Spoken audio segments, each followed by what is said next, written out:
여러분 안녕하세요. 저는 30대 초반의 박세진이라고 해요. 여러분 혹시 경멸이라는 단어를 일상에서 사용하신 적이 있으신가요? 제 생각에는 이 단어가 평소에 그렇게 흔하게 쓰는 단어는 아닌 것 같아요. 그만큼 어떤 대상을 경멸한다는 게 다소 강한 표현이 아닐까 해요. 폴 에크만이 말한 6가지 기본 감정이 노여움, 혐오, 공포, 행복, 슬픔, 놀라움이라고 하는데요. 경멸은 기본 감정에는 들어가지 않는 혐오와 분노의 복합적인 감정이라고 해요. 또 신사의 나라로 유명한 영국에서는 오래전 18세기에 매너 있는 사람이라는 책이 출간됐었다고 하는데요. 그 책에 달린 부제가 재밌더라고요. 비천한 신분에 교육받지 못했는데 뜻밖의 돈과 권력을 쥐게 된 사람들에게 도움을 주기 위한 책이라고 적혀 있었대요. 그러니까 일반적인 사람들을 위한 책이 아니라 벼락출세한 사람들이 유의해야 할 행동거지를 알려주는 책이라는 거잖아요. 그렇게 벼락출세한 사람들이 흔하게 표출하는 나쁜 감정 가운데 하나가 경멸이 아닐까 싶어요. 자기보다 못한 사람, 하찮고 가난하게 여겨지는 사람을 무시하는 건 정말 꼴사나운 짓인데 돈이든 권력이든 소위 좀 가졌다는 사람이 그런 행동을 하는 것만큼 꼴불견도 없을 것 같습니다. 제가 오늘 하고 싶은 제 이야기에는 이런 감정을 표출하는 사람이 나와요. 그 사람을 겪으면서 제가 깨달은 게 있는데요. 그런 감정은 어쩌면 그 사람의 열등감을 반영하는 건지도 모르겠다는 거였어요. 지금이야 다 지난 일이니까 이렇게 말할 수 있는 거긴 하지만 겪을 당시에는 정말 온몸이 부들부들 떨릴 정도로 분하고 억울해서 견딜 수가 없었거든요. 제가 그런 상황들에 어떻게 대처했는지, 어떻게 극복했는지 여러분과 함께 나누고 싶어요. 물론 그 꼴불견인 그 사람 욕도 좀 하고 싶고 말이에요. 같이 욕해 주실 거라고 믿고 이야기를 시작해 볼게요. 저는 어렸을 때부터 여성스럽다기보다는 톰보이 같은 성향이 있는 아이였어요. 여중, 여고를 나왔는데 여자친구들과도 원만하게 잘 지냈고 제 성격 덕분에 동성 사이에서 인기도 많았답니다. 공대 출신으로 회사도 남초 회사를 다니고 있는데 그런 환경이 오히려 편하기도 한 것 같아요. 오히려 여자들만 있는 집단에서만 느끼는 피로도가 있긴 있더라고요. 성격상 그런 것보다는 남초 환경이 더 편하게 느껴지는 것 같아요. 그러다 보니 회사 생활도 즐겁게 잘하고 있고 말이에요. 남자친구는 클라이밍 동호회에서 만났어요. 우연히 클라이밍을 한번 했는데 너무 재밌어서 본격적으로 해보려고 했더니 동호회 활동을 추천하더라고요. 그런 친목 활동을 그다지 좋아하지 않아서 처음엔 좀 망설였어요. 서핑도 한때 관심이 많았는데 그것도 동호회 활동을 한다고 하길래 좀 어이없어 했었거든요. 서핑이나 클라이밍이나 혼자 즐기는 것인데 그거를 매개로 소셜 활동을 해야 한다는 게 잘 납득이 되지 않았기 때문이에요. 그래도 서핑에 비해 클라이밍은 접근성도 좋고 계속하고 싶은 생각이 들고 또 크루를 만들면 정보도 얻을 수 있는 건 좋은 것 같아서 결국 동호회 활동을 하게 된 거예요. 그런데 거기서 뜻밖에도 남자친구를 만나게 됐던 거랍니다. 남자친구는 성격 좋은 친구의 전형을 보여주는 사람이에요. 구김 없는 성격이라 누구와도 쉽게 잘 어울리는데 배려심 끝판왕이라 동호회 내에서 평판이 정말 좋더라고요. 착한 사람 혹은 착하게 보이는 사람에도 여러 유형이 있다고 생각는데요. 착한 척하는 사람이 있을 수 있겠고 싫은 소리나 거절을 못해서 꾹꾹 참고 속에 담아두는 착해 보이는 사람도 있을 거잖아요. 근데 그 두 유형 다 별로이지 않나요? 그런데 남자친구는 그냥 천성이 착한 사람이었어요. 화내는 건 물론이고 가벼운 짜증 한번 내는 걸 못 봤고 봉사활동도 참 다양하게 많이 하더라고요. 하루는 클라이밍 모임에 온 남친이 추운 날씨에 스웨터 하나만 입고 왔길래 놀라서 물었죠.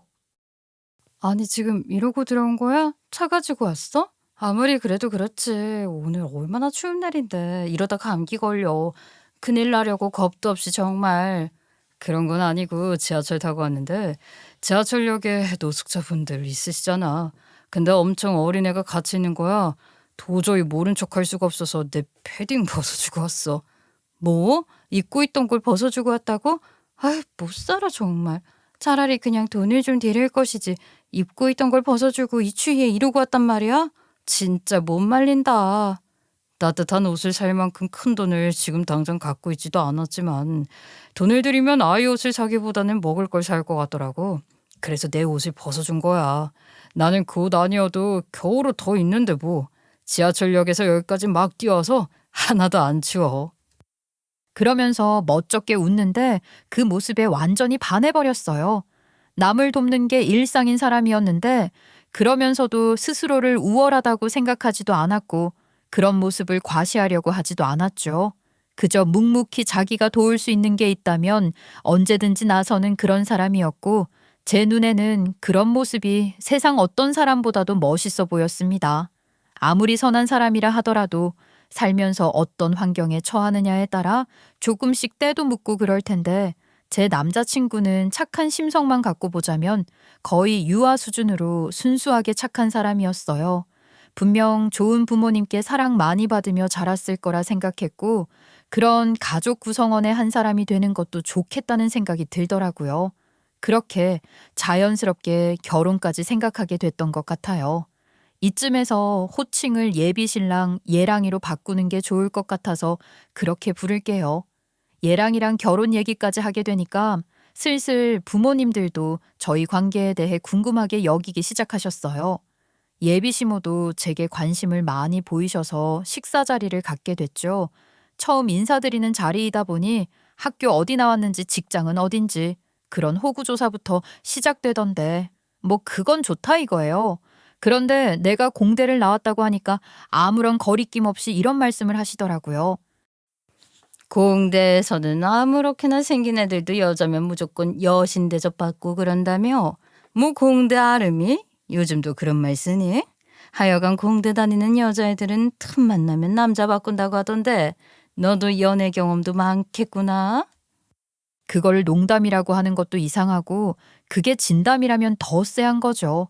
원래 제 성격대로라면 뭐라고 한마디 받아치기라도 해야 하는 건데 처음 뵙는 자리라 그러지도 못하고 꾹꾹 참느라 혼났네요. 체할 것 같은 식사 자리가 끝나고 일어나서 나오는데 예비 시모가 이번에는 제 옷차림을 보고 뭐라고 하시는 거예요. 나름 중요한 자리니까 깔끔하고 얌전하게 입으려고 캐주얼 정장으로 골라 입고 편한 운동화를 신었는데 예비 시모 눈에는 불합격이었나 봅니다. 어른, 그것도 장차 시어머니 될 사람한테 인사 오는 자리에 옷차림이 그게 뭐니? 얌전하고 단아한 원피스나 투피스를 입지 그랬어. 특히 그 신발, 운동화는 좀 심한 거 아니야? 기본 예의 문제인데, 아유, 너도 참, 어떻게 그러고 나왔는지? 제가 평소에 치마를 잘 안 입어서 치마가 거의 없거든요.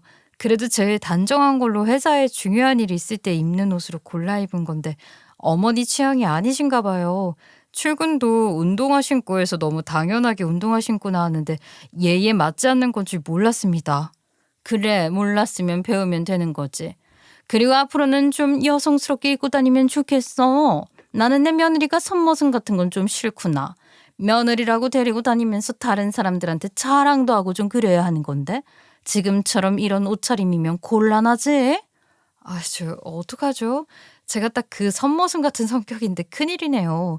여성스럽게 입고 다닌 적이 없어서 지금 생각만 해도 좀 오글거리긴 하는데요. 네, 노력해 볼게요. 알겠습니다. 내 친구 딸내미 중에도 공대 나온 애가 있는데 걔도 딱 너랑 비슷해. 공대에서는 그런 걸 가르치니? 아니, 여자가 여성스럽게 입고 다니는 게 뭐가 어때서 그래? 그렇게 생각하는 게 더 오글거린다 얘. 근데 그 옷은 어느 브랜드 거야? 제가 옷도 잘 모르고 옷에 돈 들이는 걸 별로 안 좋아해서 그냥 로드샵에서 산 보세예요. 뭐? 아니, 회사도 멀쩡한 데 다니는 애가 아무리 관심이 없어도 최소한이라는 게 있는 거지. 보세 옷이라니 남들한테 보이는 모습도 중요한 거야. 좀 관심 좀 가지고 최소한 지킬 건 좀 지켜라. 언제 내가 데리고 쇼핑이라도 한번 해야 할까 봐. 세상에 보세라니? 그러면서 저를 아주 위아래로 훑어보면서 인상을 한껏 쓰고 못마땅한 티를 팍팍 내시더라고요. 이게 그런 소리를 듣고 그런 취급을 당할 일인가요? 생각할수록 기분이 나쁜 거예요. 그래서 얘랑이랑 둘이 남게 됐을 때 물어봤죠. 혹시 어머니가 뭐랄까 좀 공주과셔? 나랑 성향이 너무 안 맞는 것 같아서 걱정이야. 아까 좀 그랬지? 우리 엄마가 좀 그런 경향이 있긴 하지만 엄마도 자기 진가를 금방 알아보실 거야. 걱정 마. 예랑이가 웃으면서 그렇게 말하니 저도 마음이 놓이는 것 같긴 했어요. 그리고 그 뒤로도 예비시모와 가끔 그런 자리를 만들었는데 한 번은 예비시모와 차를 마시며 예랑이를 기다리고 있던 중에 좀 불편한 상황을 겪게 된 거예요. 여기서 잠깐 배경 설명을 좀 해야 할 것 같은데요. 예비시댁이 병원을 하는데 그 병원이 있는 건물 바로 앞에서 저희 외할머니가 나물 장사를 하시거든요. 거기가 지하철역 바로 근처이기도 해서 사람들이 많이 다니는 길이긴 해요. 처음에 예랑이한테 예비시댁 병원이 그 건물에 있다는 소리를 듣고 많이 놀랐죠. 그렇다고 외할머니가 길에서 나물 장사를 하시는 걸 부끄럽게 생각한 적은 맹세코 없어요. 그런데 외할머니가 나물 장사를 하시는 곳이 예비시댁 병원 앞이라고 하니 그건 좀 마음에 걸렸던 것 같아요. 하여간 상황을 요약하자면 저는 외할머니가 예비시댁 병원 앞에서 나물 장사를 하신다는 걸 알고 있었고 예비시모는 예비시댁 병원 앞에서 나물 장사를 하는 할머니가 저희 외할머니라는 걸 모르는 상황인 거죠. 그런 상황에서 예비시모가 그 나물 파는 할머니, 그러니까 제 외할머니 험담을 하기 시작한 거예요. 병원 갈 때마다 거슬려. 하필이면 그런 노인네가 거기 앉아서 장사를 할 게 뭐라니? 국어라는 그지랑 다를 바가 없어. 주택가야 써봐. 집값 떨어진다고 벌써 난리였지. 아니 왜 남 영업하는 건물 앞에서 그러고 있는 건지 모르겠다니까.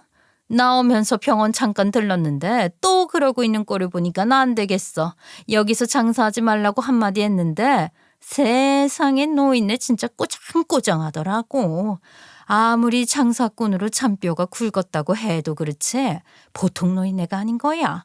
하여간 재수없는 노인네. 아우 골치 아파 죽겠네. 그러면서 혼자서 한참 얘기를 하시는 거죠.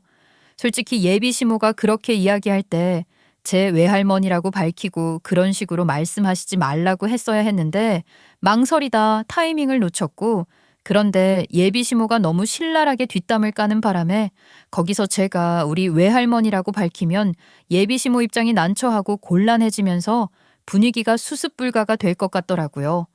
외할머니가 장사하시는 곳이 예비시댁 병원 앞이라는 걸 알게 됐을 때 놀라기도 하고 주춤거렸던 그 마음과 비슷한 마음으로 망설였던 제 탓도 있는 것 같아서 기회를 보고 잘 설명하며 알려야겠다고 생각했습니다.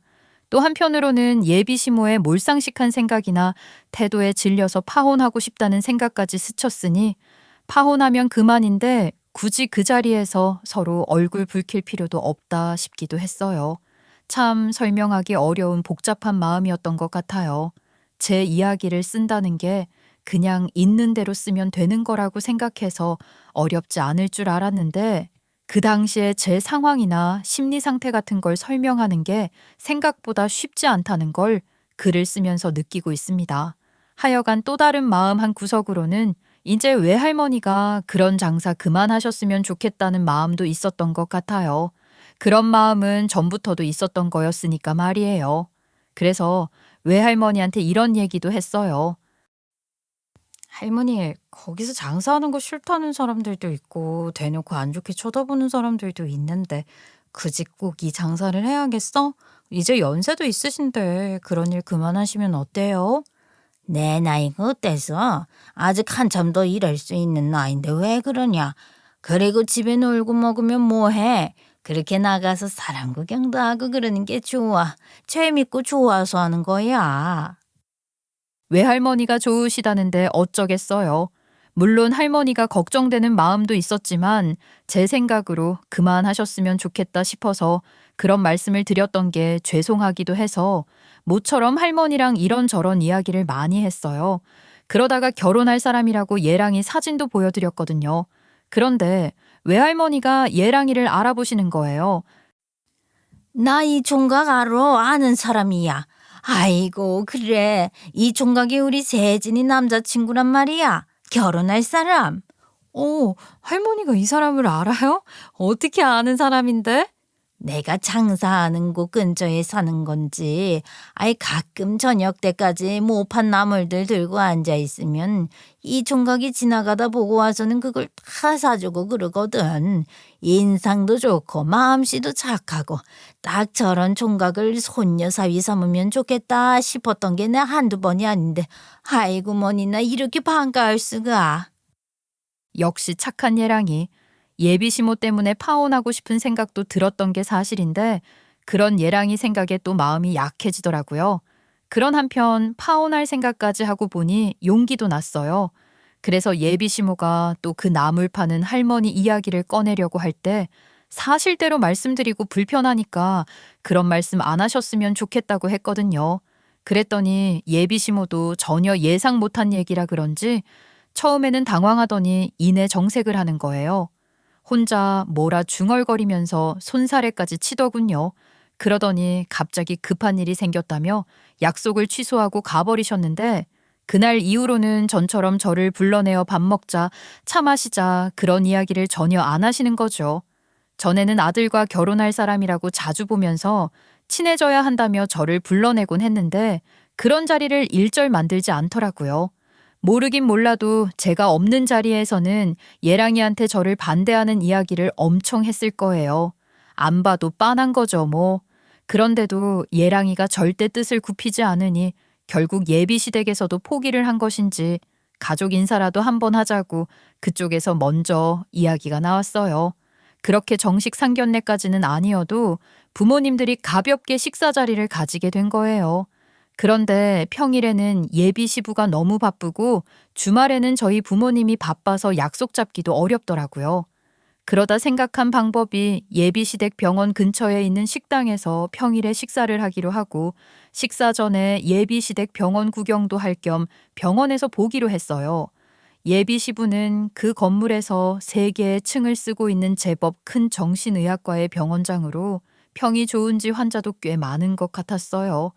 예비시모는 저희 부모님을 비어있는 상담실로 안내하더니 믹스커피 한 잔 내어놓으며 다짜고짜 우리 엄마에게 그러는 거예요.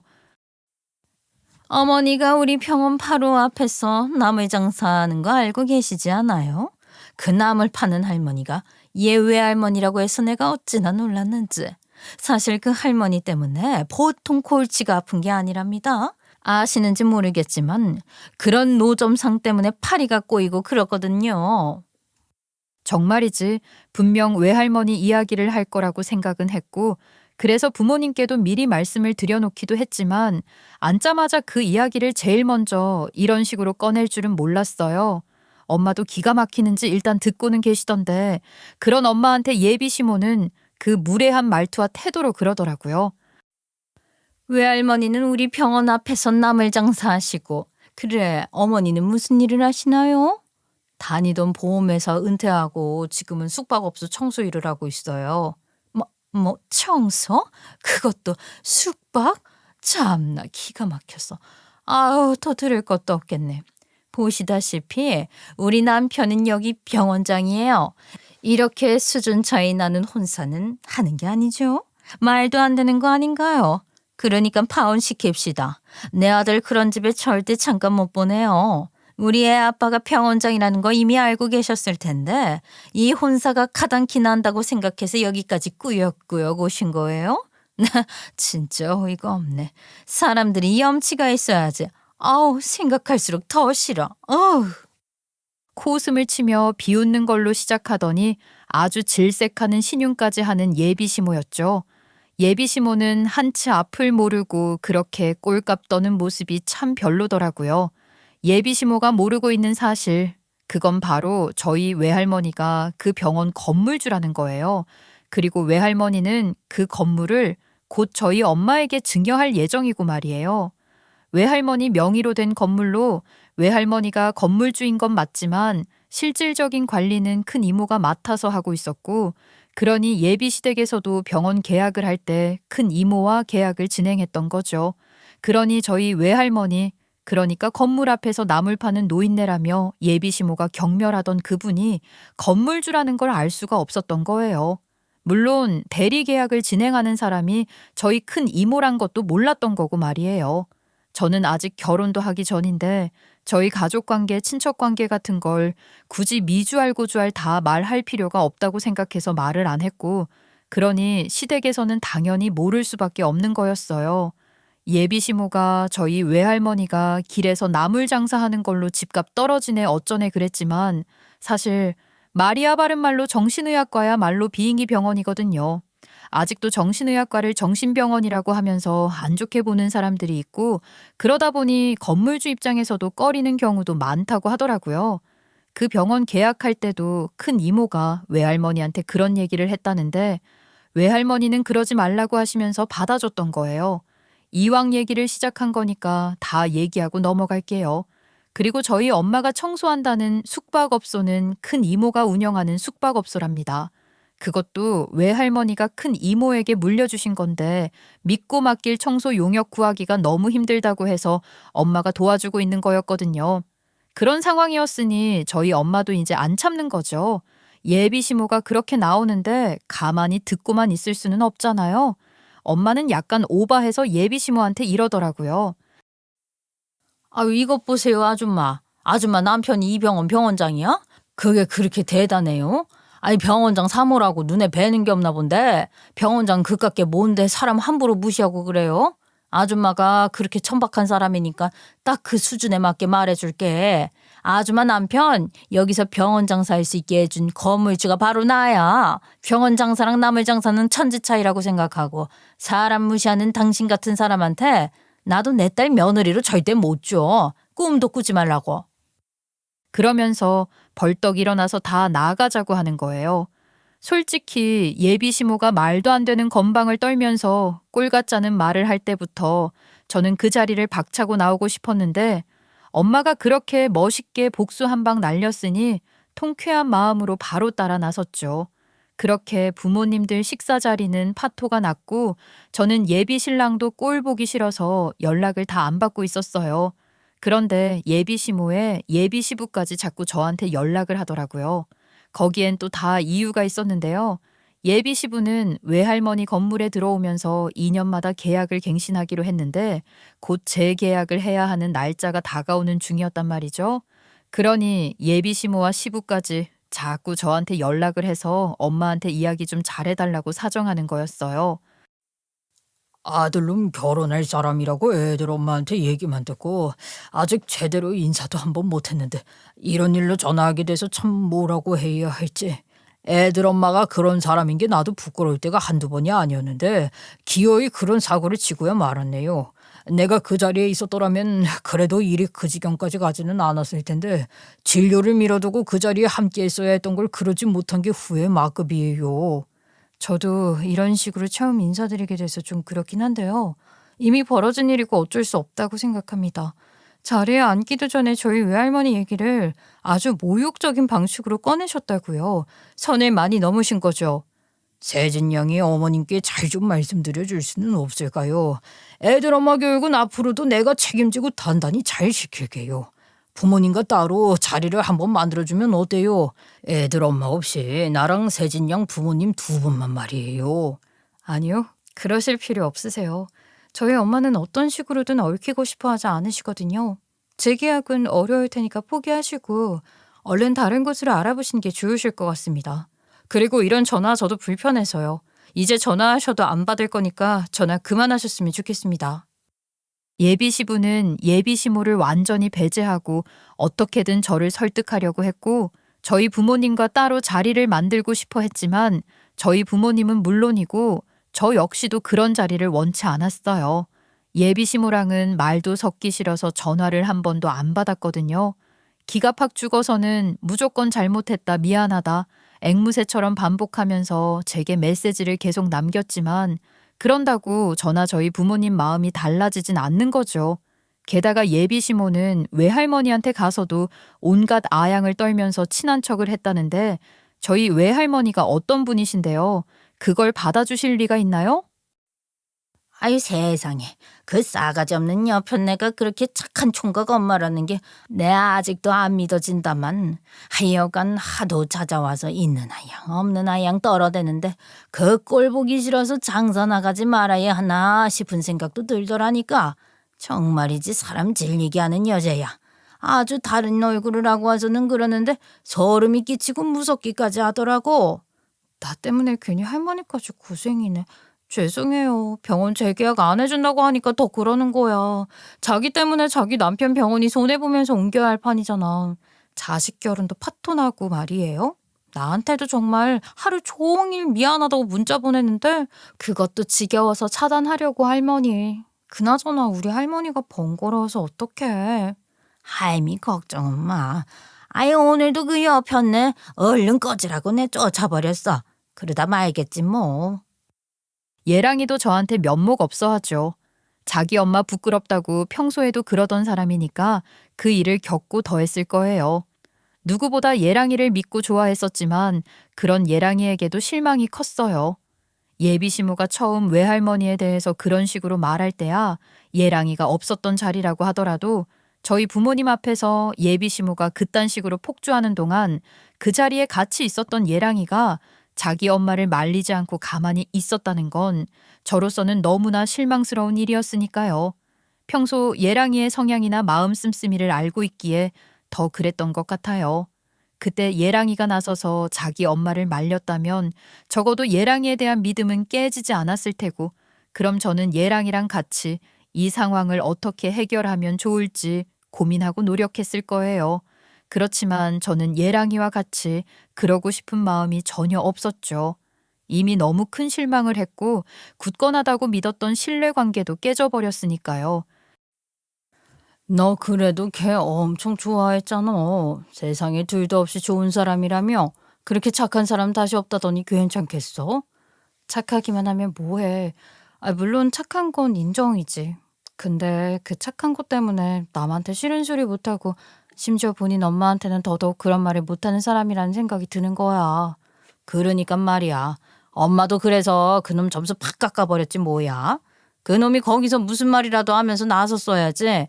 지 엄마가 그렇게 몰상식한 말을 하고 있으면 지 엄마 생각해서라도 말려야 하는 건데 그걸 못하더라 그놈이.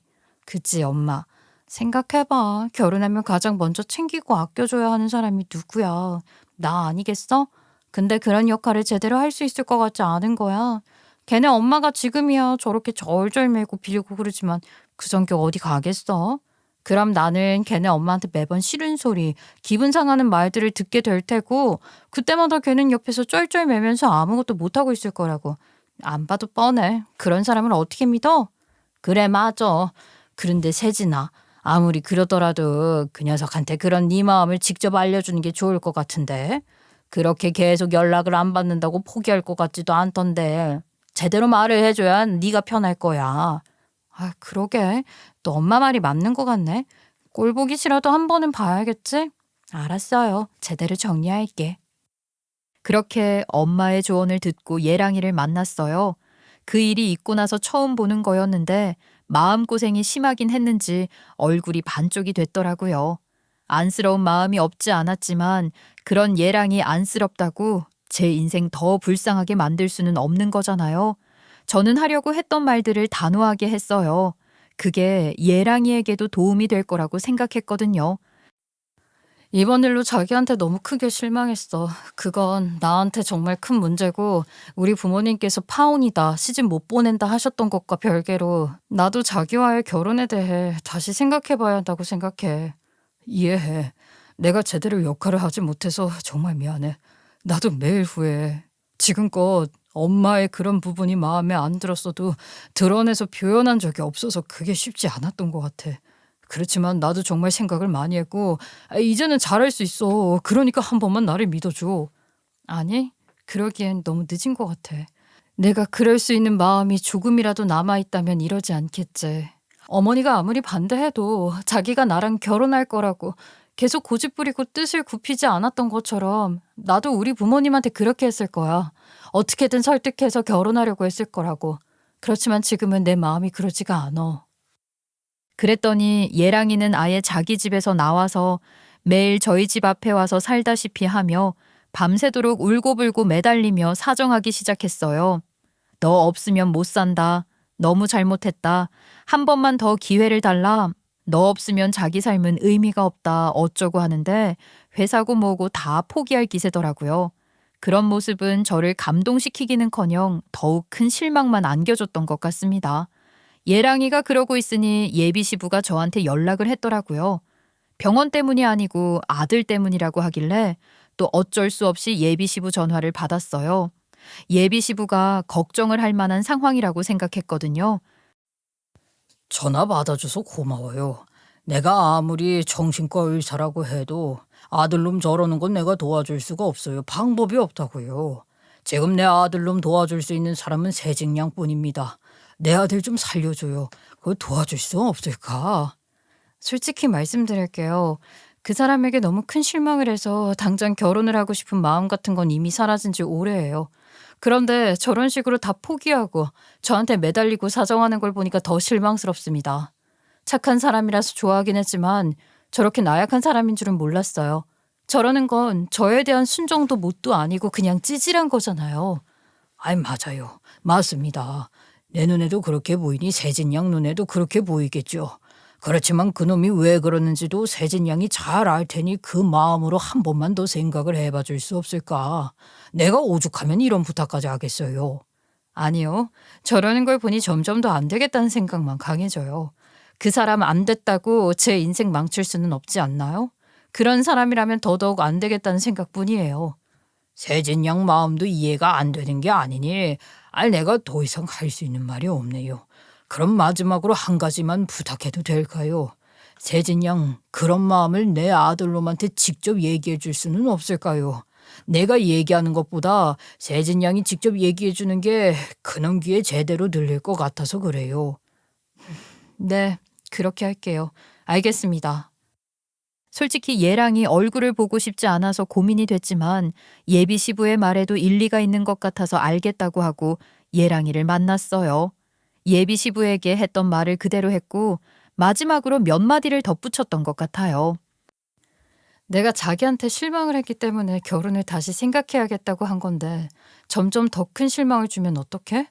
자기 자리에서 자기 할 일 열심히 하면서 내가 자기한테 실망한 것들에 대해서 더 많이 생각해 보길 바라. 자기가 지금 이러는 건 내가 자기한테 왜 실망했는지 전혀 내 마음을 이해하지 못하고 그저 나를 붙잡고 싶다는 생각만으로 찌질하게 구는 것밖에 안 되는 거야. 그걸 정말 모르겠어? 그럴 거야. 앞으로 평생 그렇게 할 거라고 자기 옆에서 자기랑 같이 그렇게 할 수 있게 해줘. 나를 좀 도와줘. 부탁해.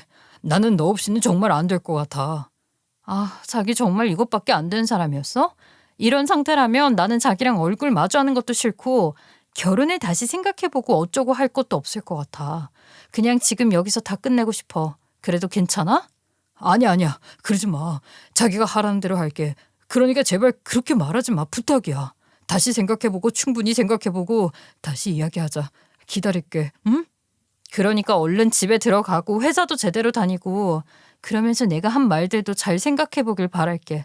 그만 들어가. 저는 그렇게 자리에서 일어났고 예랑이는 그날 밤 마지막으로 저희 집 앞에서 밤을 새더니 다음 날 집으로 돌아간 것 같더라고요. 클라이밍 동호회 사람에게 듣자니 회사 생활도 다시 정상적으로 하는 것 같았어요. 그리고 한 달 후 메일이 한 통 왔는데 예랑이는 제가 예랑이에게 한 말들을 곱씹으며 자기 생활 열심히 하면서 자기가 잘못한 것들에 대해서 그리고 내 대해서 더 많이 생각하고 있다고 하더군요. 그 후로 일주일에 한 번씩 꼬박꼬박 그렇게 매일 한 통씩을 보내고 있어요. 예비 시부병원 재계약은 결국 불발됐습니다. 예정대로 외할머니가 엄마에게 건물 증여를 했고 건물주가 된 엄마는 그런 집구석이랑은 어떤 식으로든 엮이고 싶지 않다고 재계약을 해주지 않았어요. 그러니 예비 시모와 예비 시부가 선물까지 바리바리 들고 찾아와 어떻게든 재계약만 하게 해달라고 빌었지만 엄마는 단호했어요. 아이고, 그 잘난 척하던 기세 다 어디 갔어요? 공실 있는 건물이 내 건물 하나뿐인 것도 아니고 그렇게 잘나고 능력 있으신 분이니 어디 가서 해도 잘하실 거 아니냐고요. 좋은 조건으로 계약을 해주셔서 덕분에 병원 운영 잘하고 있었어요. 정말 감사하게 생각합니다. 어디 가도 그런 조건으로 계약하기는 힘들 거예요. 잘 알고 있습니다. 계약 조건을 원하시는 대로 제안하시는 건 어떨까요?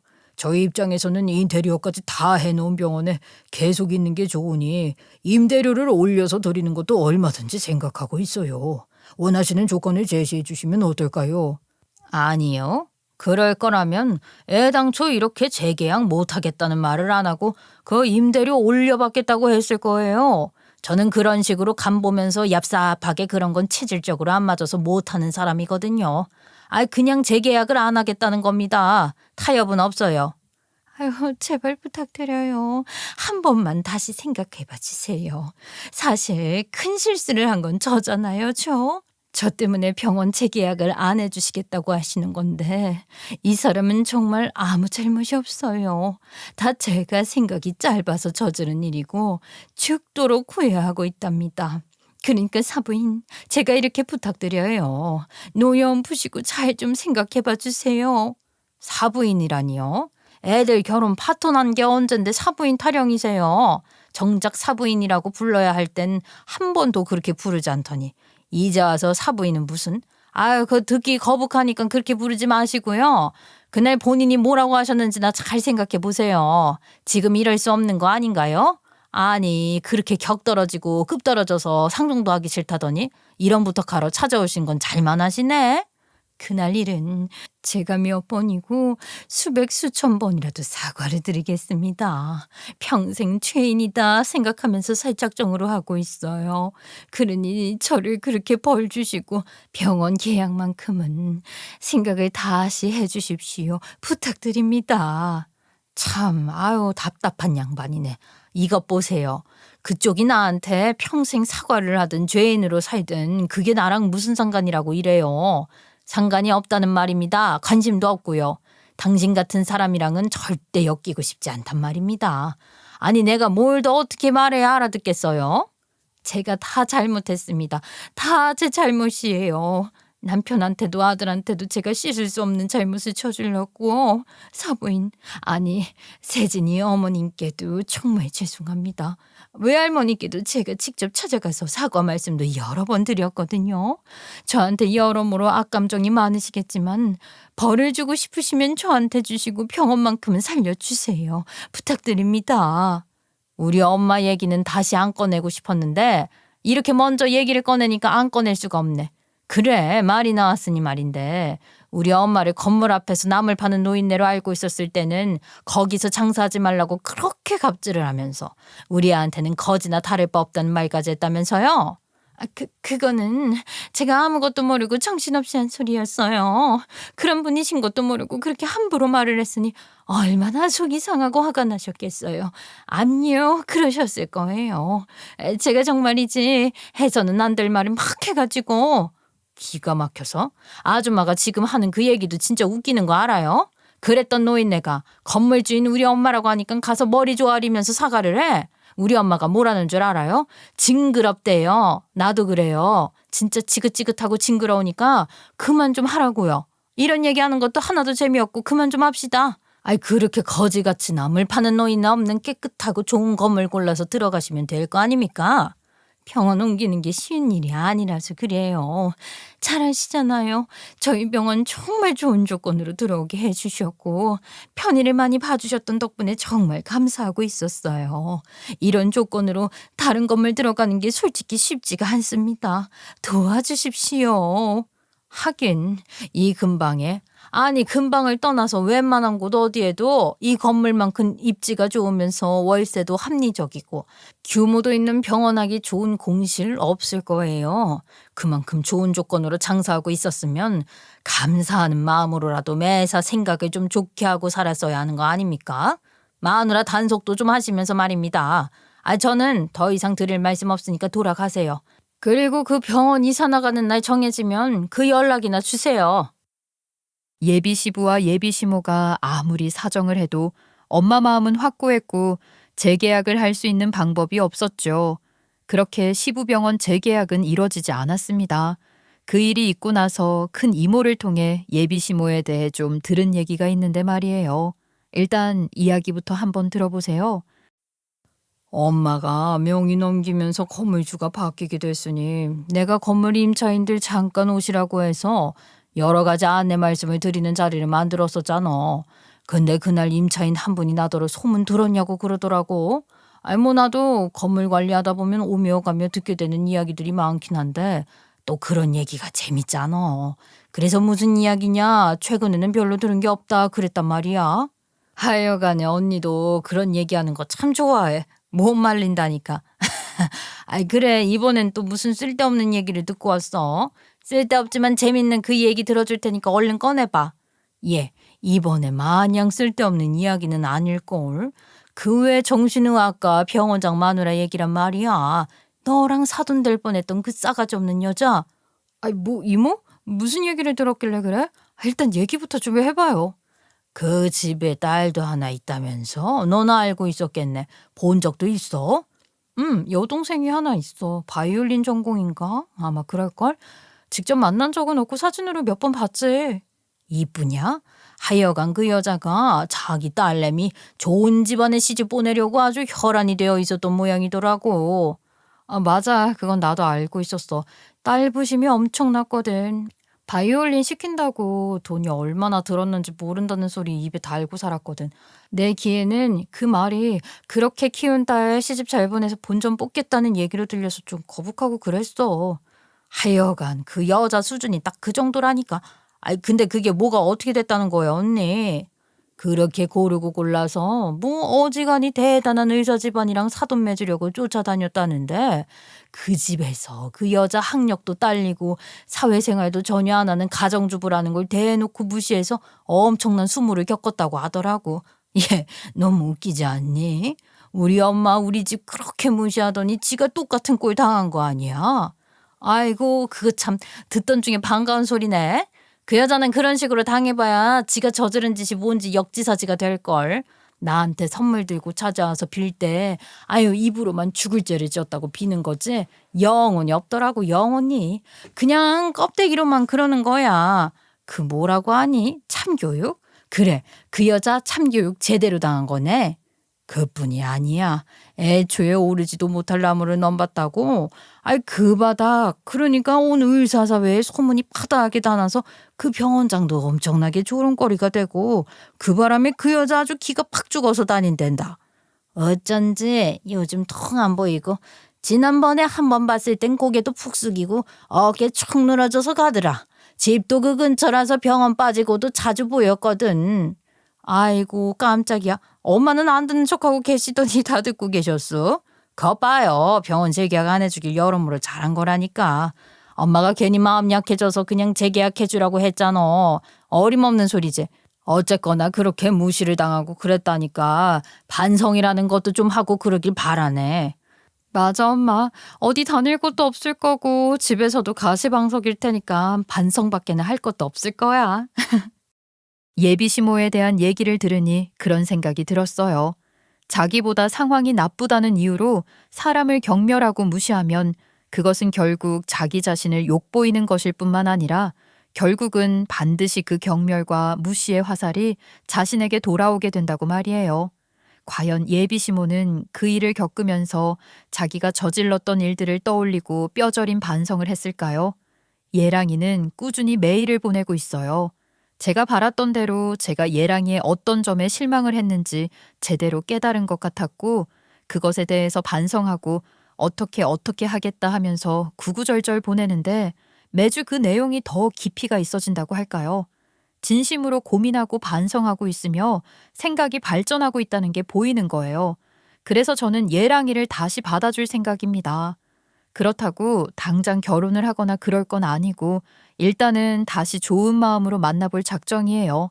그러면서 예비시댁, 특히 예비시모가 변하고 있는지도 살펴보고 그러고 싶어요. 여차하면 예비시모와는 교류를 안 하고 지내는 것도 생각해 봐야겠죠. 그런 것들은 차차 생각할래요. 우선은 예랑이의 진심을 받아주고 싶어졌으니 그렇게 하려고요. 아무리 생각해도 예랑이 만한 남자가 없는 것 같고 놓치지 아까운 좋은 남자인 건 맞으니까 한 번 더 기회를 주려고 합니다. 다시 받아준다고 해서 제가 나서서 저희 부모님도 설득하고 막 그럴 건 아니에요. 당장 결혼이 급한 것도 아니니까 천천히 생각해 볼 작정이에요. 예랑이가 진심으로 잘하는 모습을 보이면 저희 부모님도 알아봐 주실 테니까 그 걱정은 안 해요. 다만 도저히 이해할 수 없는 사고방식을 가진 예비 시모와 어떻게 지낼 것인지에 대해서는 신중하려고요. 가치관의 차이 정도가 아닌 거잖아요. 도저히 상종할 수 없는 수준의 사람이니 그런 사람이 쉽게 바뀌려나 싶기도 하고, 한편으로는 예비 시부나 예랑이까지도 예비 시모를 좋게 보지 않으니 전처럼 그런 식으로 함부로 날뛰지는 못할 거라는 생각은 들어요. 예랑이 여동생 일까지 터져서 더 납작 엎드려서 기죽어 지낸다고는 하지만 그렇다고 해서 그런 걸 두고 예비 시모가 달라졌다고 할 수는 없는 거 아니겠어요? 기본적인 생각이 바뀐 게 아니니까 언제든지 상황이 변하면 예전에 그런 모습들이 나올 수 있는 거라고 생각해요. 그런 걸 다 알고 있으니 정말로 신중할 생각입니다. 제가 그런 집에 시집 간다고 할까봐 걱정하실 것 같은 여러분들 생각에 제가 이렇게 설명을 계속하게 되는 것 같아요. 어떤 분들이 들어주실지 얼굴도 모르고 어떤 분들이신지도 모르지만 이렇게 긴 얘기를 들어주시는 동안 제가 겪은 일들과 제 생각들에 공감해 주셨을 테니 저를 걱정해 주시는 마음도 생기셨을 것 같거든요. 그 마음들 모두 제게는 큰 힘이 될 것 같아요. 마지막까지 잘 들어주셔서 너무 감사드리고요. 좋은 말씀들, 조언들도 마음껏 해주세요. 열린 마음으로 하나하나 다 읽을게요. 감사합니다.